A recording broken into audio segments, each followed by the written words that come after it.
रंगदारी रे घर चढ़ के मारबो बरियारी रे छूट जी तो कैल रंगदारी रे घर चढ़ के मारबो बरियारी रे तोरा बाप के न तोरा दादा के चिन्हबो बेटा सब गोली मारबो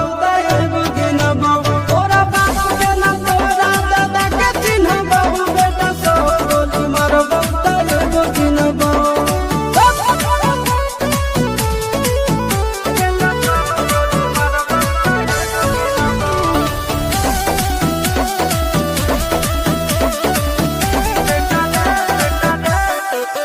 बेटा रे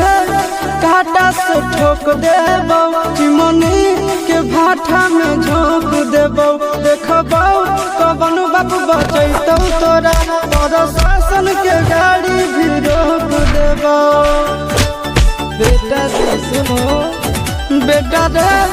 काटा से ठोक देबो चिमनी के भाठा में झोंक देबो देखबो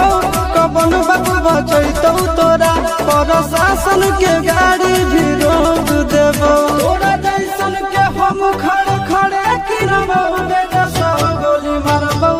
एगो गिनबो तोरा बाप के न तोरा दादा के चिन्हबो बेटा सब गोली मारबो एगो गिनबो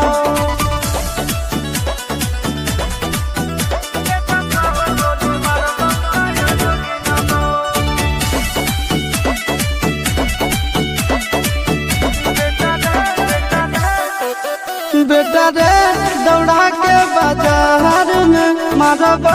गोली तोर कपार में रंगदारी जे करभी बिहार में गड़ देबो गंगा जी किनार में इतना मार पड़तो न बेटा बेटा रे दौड़ा के बाजार में मारबो गोली तोर कपार में रंगदारी जे करभी बिहार में गड़ देबो गंगा जी किनार में कहो चिंटू आशीष के कारण सुनबो बेटा सब गोली मारबो एगो गिनबो तोरा बाप के न तोरा दादा के चिन्हबो बेटा सब गोली मारबो एगो गिनबो मारत मारत पिछुआरा लाल कर दे बेटा ध्यान से बाप इधर है।